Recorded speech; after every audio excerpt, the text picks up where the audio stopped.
তুই রিসেন্টলি ইউপির একটা স্ক্যামের ব্যাপারে শুনেছিস? হ্যাঁ ভাই শুনেছি।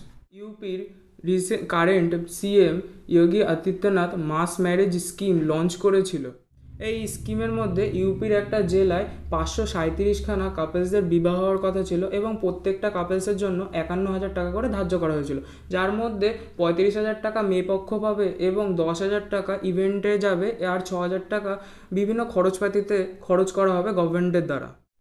এই স্কিমে সুবিধা লাগিয়ে কিছু বুদ্ধিজীবী মানুষ গভর্নমেন্ট অফিসার্সের সঙ্গে মিলিত হয়ে একটা ফ্রড করে 190 জন ফেক কাপলসকে বসিয়ে দেয়, যাদের মধ্যে বেশিরভাগই মাইনরিটি ছিল, অর্থাৎ যাদের বয়স সীমা হয়ে ওঠেনি এখন 18 বছর, তাদেরকে বিয়ের পিঁড়িতে বসিয়ে দেয়। এবং কিছু কাপলস এমন ছিল যাদের অটোমেটিক্যালি আগে বিয়ে হয়ে গেছে, তাদেরকে টাকার প্রলোভন দেখিয়ে তাদেরকে বিয়ের পিঁড়িতে বসানো হয় এবং পরে 3,000 টাকা করে দেওয়ার কথা ছিল, তবে দেওয়া হয়নি। ডিস্ট্রিক্ট ওয়েলফেয়ার অফিসারের এই ক্ষেত্রে কিছু খটকা আসে, সে পুলিশ স্টেশনে গিয়ে কমপ্লেন দার্জ করে। ইনভেস্টিগেশনে দেখা যায় যে অ্যাসিস্ট্যান্ট ওয়েলফেয়ার অফিসারও কিন্তু এই কাণ্ডে যুক্ত ছিল।